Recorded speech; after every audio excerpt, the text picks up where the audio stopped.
so what we're doing here today, we are doing our 8th grade safety rules. Now, your 8th grade safety rules take you to the next level. Those of you who had some form of tech ed in 7th grade or you've had it in STEAM this year, we are taking it to the next level where we are really going to put you in front of almost every machine here in this lab. So that means it's important that we safely operate these things. The first thing here we're going to go over just our general safety rules. Like I said before, if you know what's on this first page and the back of the first page, you should be okay. Sometimes it's more or less remembering which machine is which. So if you're getting confused on which machine is which, please make sure you raise your hand. Make sure I get you taken care of. All right, general safety rules. First of all, no tools are to be used unless they have the teacher's permission. There's 2 forms of permission. One of which is your test, which you need a what? 80% or better on your quiz. And 2, I will give you permission to use the tools that day. You will never just come straight through the room and start working on things. You will always report to the seat where you currently have been assigned, and that is where you're going to start the day. We will not just come in through the door and start working. So those are the two forms of permission. 2, safety glasses must be worn. If you wear regular glasses, I am totally fine with you just wearing those as your safety glasses. I would much rather you see what you're doing than have a piece of plastic on your face and not be able to see. So you can use your regular glasses. If you happen to wear contacts one day, you will have to wear our regular safety glasses here. All right, next thing here, no open-toed shoes, long hair, loose clothing must be secured. Not so much a big issue here in the winter months with open-toed shoes, in other words like flip-flops and sandals. If you happen to have worn sandals on a crisp November day or December day, bring your gym shoes to Tech Ed here. We are going to be using some supplies and some tools that are going to spray hot sparks full of metal out along, and that's why we don't want you to just have flip-flops on it here. Long hair. If you have long hair, please make sure that you have something to tie it back with. If you want to bring in a hair tie and leave it in one of my cabinets here, eventually we'll assign you to a cabinet at the table where you're sitting. You can leave it here at Tech Ed. I have rubber bands, but I'm told those aren't the most Never give a girl a rubber band. I was going to say, I'm told they're not that comfortable. I would never experience. No, it just like pulls out all your hair in your head. Well, that means bring something in. If you have long clothing, loose-fitting jerseys, another big thing that around this time of year, hoodie strings. If you have hoodie strings, those need to be tucked in or the hoodie removed, so that way you don't have a hoodie string or a piece of long hair that wrapped around this spinning drill bit and have your face with an untimely meeting with a spinning sharp object. So please just keep that in mind, that nothing loose fitting. Make sure things aren't going to get wrapped around and have bad things happen. A couple common sense items here. Keep hands away from moving parts. Don't touch things that are sharp and spinning. Don't touch things that are hot and spinning. Don't touch things that could potentially hurt you. As 8th graders, sometimes we forget, sometimes our common sense goes out the window here towards the second half of the year. Please do what you can to use your common sense. Next thing here, never leave a machine until it stops running. I'll do a demonstration here on our drill press. Drill press is off. Drill press is off. However, drill press is still spinning. Another big offender here is this bandsaw. Bandsaw runs forever. So make sure that you see it physically come to a stop. And actually, this one we found out this morning, the blades popped off of it, so we got to put a repair on that. Do not make adjustments until you have supervision. In 7th grade, we tell you no adjustments whatsoever. 8th grade, you're going to have to make some adjustments on the machine. Some of these adjustments I'm going to teach you how to do today, and if you need help down the road, I can help you out with that as well. But we will be making some adjustments on the machines here in this particular class. Next, emergency steps. Emergency steps. If something bad happens in the lab, your instincts are going to tell you, whoa, that wasn't supposed to happen, or maybe this is not the best scenario. What you need to do, First, if it's to you, if it's to somebody else, you're standing behind them in line, whatever, you need to kill the power to the machine that we're having a problem with. Kill the power. You can do that right here on these red buttons. Or if you happen to not be able to reach the power or need to be somewhere to kill the power, there is a button in the corners of the room, 4 corners of the room, called the emergency stop button. Emergency stop button kills the power to not just one machine, but all the machines in the lab. Don't use that unless it needs to be used, though. It's not a toy. Treat it like kind of like a fire alarm. All right. So 1, kill the power. 2, get to safety. Let's say somebody accidentally cuts our electrical wire here, and we got sparks flying, we got crazy things happening. Not a good idea to try and swoop in and save the day. The easiest thing for you to do is get the heck away from it. Okay? Anything that's potentially dangerous, you don't need to try and save the day. Just do what you can to just get yourself to safety, get away from it. That also includes if you're not real good with blood and things. If something actually occurs in the lab that there's some bloodshed and you start feeling lightheaded, sit down on the dirty floor. I'd rather you be a little bit dusty or dirty than you going face first into a spinning machine because you just passed out because you can't handle what's going on around you. Okay, so please just get yourself to safety. Last but not least, tell the teacher. I need to be made aware of anything that occurs here in this lab, whether it's an injury, an accident, a tool breaking. I need to be made aware of it. I need to be in charge. I need to be on top of that for it to, so that way I can try and make it either fix the tool that is broken, or I can also do my best to try and prevent a further accident from happening. I will not be mad at you if you tell me about getting injured or if you have a tool that breaks. Not a big deal. That's part of working here in this lab. Sometimes those things happen. What I will be mad at you is if I hear an email or get an email from mom, dad, or whoever at home that says, "What the heck, Mr. Finn? My son cut his finger off in your class today, and I don't know anything about it." That's where we're going to have a problem. I need to know. I need to be made aware of it, like I said, to try and prevent it from happening in the future. Okay, so 3 steps. 3 steps. Casey, 3 steps. When there's an emergency in the lab, go. We go to you. Now, we shut the power. Shut the power off. And we go to you. We tell you about it, and Forgetting that middle one. What's the middle one? Get yourself to safety. Okay, so kill the power, get to safety, tell the teacher. I need to know those. Next thing down on the list has to do with margin of safety. Margin of safety on the 8th grade exam is really, really difficult. So it's important that you're listening to these demos. And really, I would even carry a pencil with us while we're at the different machines. And I would mark down right next to what margin of safety is. Margin of safety is the area on a machine where body parts should not enter. Body parts should not enter. In other words, anywhere that you have a spinning, moving, sharp object, they should not, your fingers or any other body part should not enter that area. That's the margin of safety.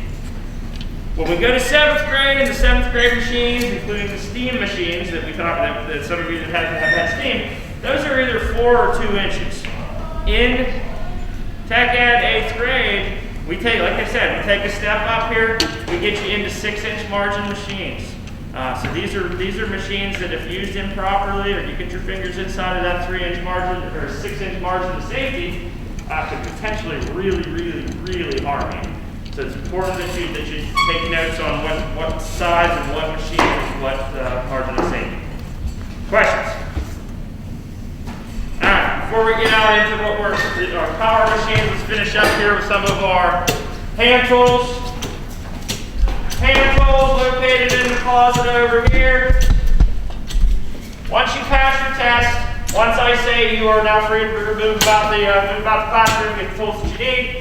This is all stuff that's free range for you to use. You don't have to get specific permission to use anything here in the top shelf of this tool cabinet. All hand tools are good to go once you get permission to use tools. Couple things here, couple rules of hand tools. I believe on the test you'll have to give a couple different rules for hand tools. 1, You are to cut away from yourself. Anytime you're using the tools, whether it's pliers or a knife or whatever, you're always trying to cut away from yourself. That brings me back to another one of the general general tool rules, something called the blood circle. You want to make sure that you are 1 arm's length away from anybody using a power machine, anybody using a hand tool, anybody that has something that can potentially harm you. You need to be an arm's length away. Same rule goes here for their hand tools. A couple of tools in here you may or may not use. This kind of includes some of these power tools. Dremel. This is for cutting out little small parts on your machine. Some of you might use these on our CO2 cars that we made in 7th grade. Couple rules on the Dremel. Dremel, 1, make sure it's turned off before you plug it in. And that goes for our sanders back here as well. Make sure any power tool that you plug in is turned off. Once you plug it in and it's on, it really gets interesting when it starts bouncing across the table. You don't want that happening. Make sure it's turned off. 2, anything that you're working on with a power hand tool must be either in the vise or clamped down to the table. It needs to be held down. Hand tools, I think that's about it. Once again, kind of common sense what to do. Alright, hand tools we did. Let's talk a little bit about the project itself. Project itself, we are going to, and I'm going to try my best to give you a little bit of, hopefully save a class period or 2 in order to, I'm going to show you how to build the project that we're going to start with. And I'm going to do that at the same time as the safety demo. So that way we can maybe save a couple periods of me standing up here talking, more of you guys working on the tools and machinery. Alright, questions about general tools, hand tools, anything along those lines? Alright, so what I'm going to need you to do, I'm going to need you to, if you don't have a pair of glasses on already, you need to get a pair of safety glasses. You're going to meet me. Actually, you know what, take a look first at our layout. If you flip through, and these packets should come around with you while we're giving these demonstrations. There is a map of the shop, a little map of the shop, and there's also a little looking like, I don't know what you want to call it, family tree looking thing here on maybe 4 or 5 of the packets. This is what we're going to do. We are going to start at the top and work our way all the way down. It all starts, as far as our wood parts go, our wood parts start all as one piece. And I'll go over in detail as far as why that is the case. There's your map. There's your pen. Okay. This is almost like a checklist. Work your way through it, make the part, make the product. Okay, and everybody will have a copy of this here for your set of plans. Alright, so go ahead, grab yourself a pair of safety glasses. You are going to meet me over at the compound miter saw, which is over there on the left-hand wall there. My left, your right. You stop there, right? I'm not that tall, what are you? You said miter saw. Compound miter saw is the first stop on our family tree of our check marks here. It says that we need to take this board down to 36 inches. So in other words, whatever board we collect, it needs to be at least, I believe, 4.5 inches by 36 inches. So we're going to mark our board. And really what we want to do first is we want to square up this end. We're going to give a nice square edge on here. Now, this compound miter saw, very dangerous saw if used improperly. 6-inch margin of safety. 6-inch margin of safety. So this is a new machine for those of you who did have tech ed last year. 6-inch margin of safety. There is a pretty nasty blade there that can really do some damage if this is used incorrectly. One of the most important things here out of this is that you have a firing order. There's a certain series of set of directions that you need to follow, or we have problems with boards flying across the shop. We don't want that to happen. So the firing order, and I'll do it without turning the power on right now, is to bring your part, or bring the saw out over top of your part, Not touching your part. I guarantee you we'll have somebody do this. They'll start the saw with it touching the part, and then we've got a big problem on our hands. Not touching. There's a trigger here that you can use your right hand to pull. You would pull that trigger, allow it to get to full speed, and you'll hear the saw kind of whine out and not get any louder. That's full speed. Then you drop down and you push back towards the fence, and that's a test question. Push towards the fence. Out over top.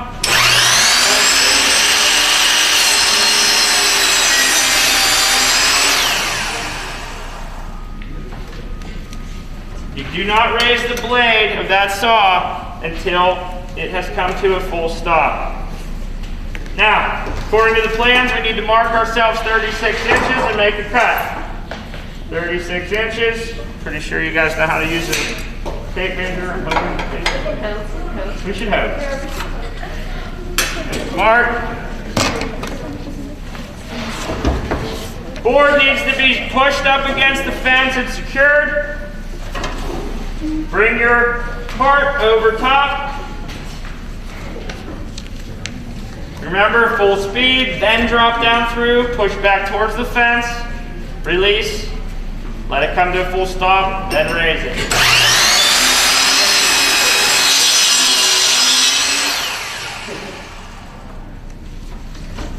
We have a 36-inch board there. All right, next step down the list, it says joint one edge. Joint one edge. We are going to use what's called our jointer, which is right here. You can move that camera. Test questions on this joiner. Test questions on this joiner. A lot of them are going to have to do with what's called grain direction. Grain direction. If you look at a piece of lumber has what's called a grain. It's kind of like the lines in the wood. Has to do with how the tree grew or it got chopped down for your 8th grade shop class pleasure. What we are doing here with our grain direction on the jointer, we are going to go, and this is what will be called with the grain. With the grain. In other words, you're following those lines on the board. Joiner, 6-inch margin of safety, 6-inch margin of safety. What we do with the joiner is we actually take the edge of this wood and we make it nice and smooth. We give it a nice square edge. Joiner, depending on how rough the board is that you're putting through the joiner, you might have to do it 3 or 4 times. Maybe in this case might not necessarily have to be that many times. Typically we would have the dust collection system running. I'm not going to turn that on just yet because it's super loud. All right, 6-inch margin of safety. We're going to go with the grain. Power's here.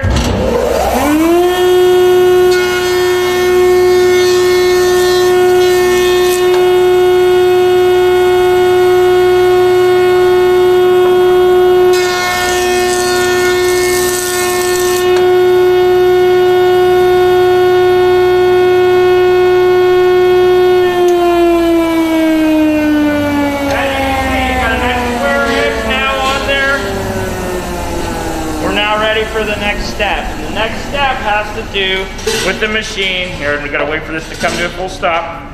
A machine that is called the planer. You can move around back this way. Come around back here. Alright, planer. Surface planer, whatever you want to call it, surface planer. What this machine does is it takes a board and cuts it down to a certain thickness. The thickness on our project that we are going to do here for 8th grade is 3/4 of an inch. And most of the wood that comes our way, or lumber that comes our way, typically starts out at about 7/8 of an inch. So you're not taking a whole lot down off of this, but you are in fact using the planer. Planer, first thing what you'll do is you'll measure the board that you are using with the tape. Measure the board that you're going to cut down.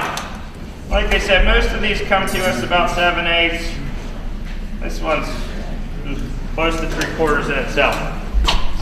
Planer. 6-inch margin of safety. Planer.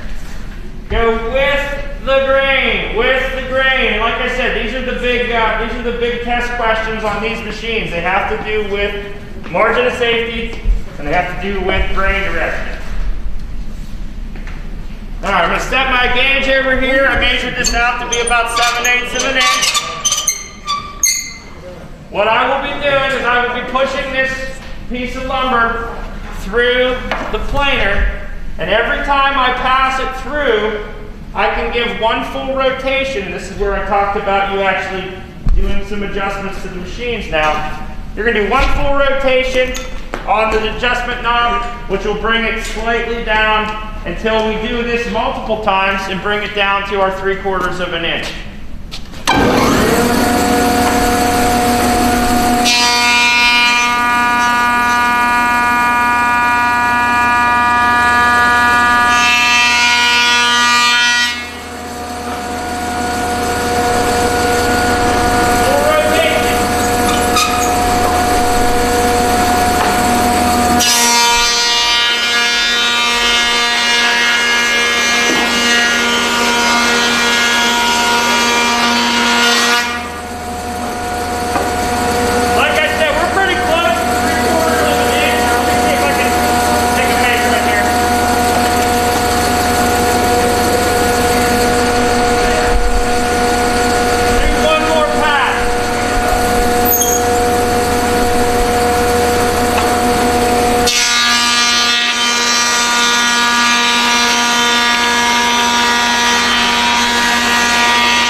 I'll see serious features. Alright, we good? Oh, yeah. Alright, table saw. Table saw is a very useful but fairly dangerous, once again, piece of equipment here. Has a saw blade that comes up out of the middle of the table. Important things on this saw: margin of safety, 6 inches. This one can actually cut with or across the grain. We're not going to ask you the test question because it can do both.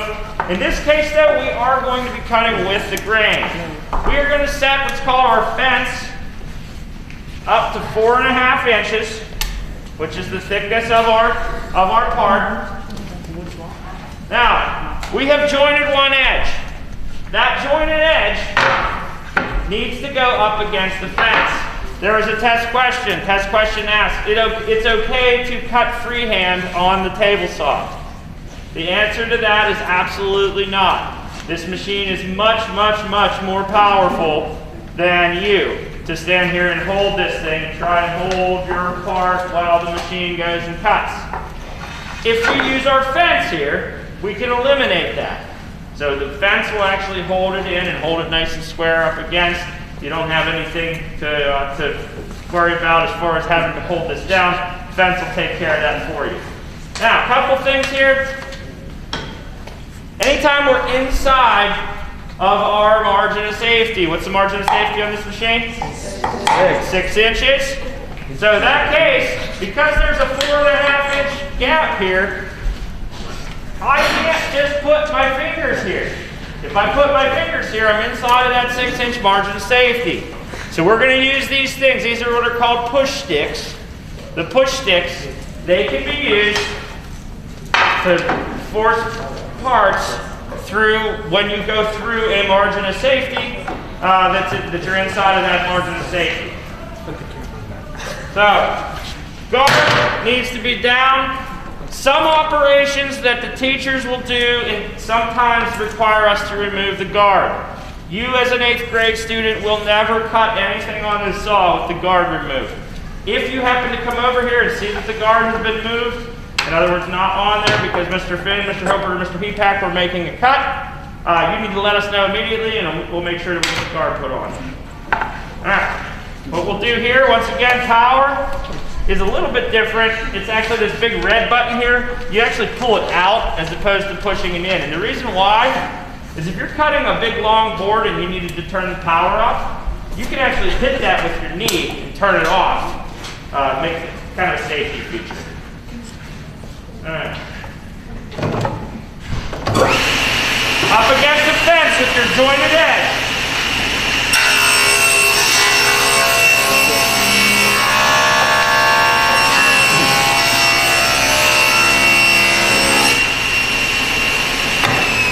Power.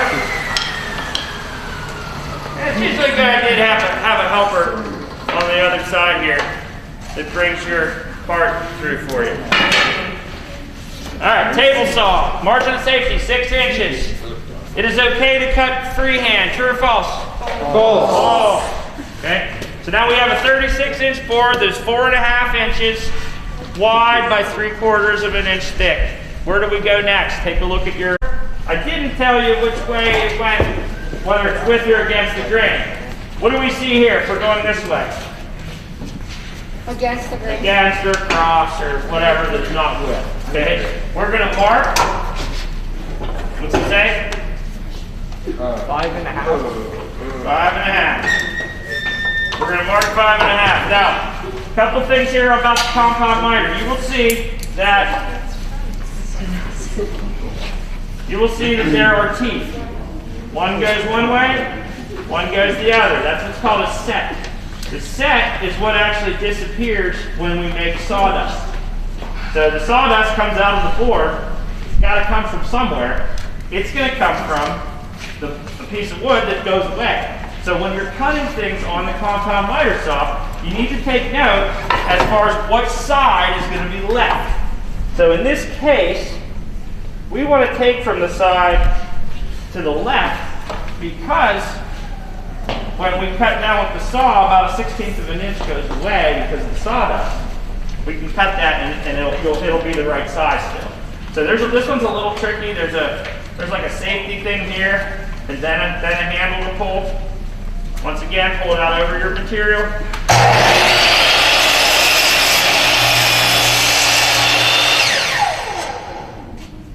Come to full stop.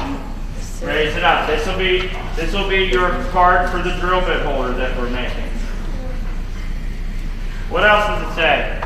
Over here.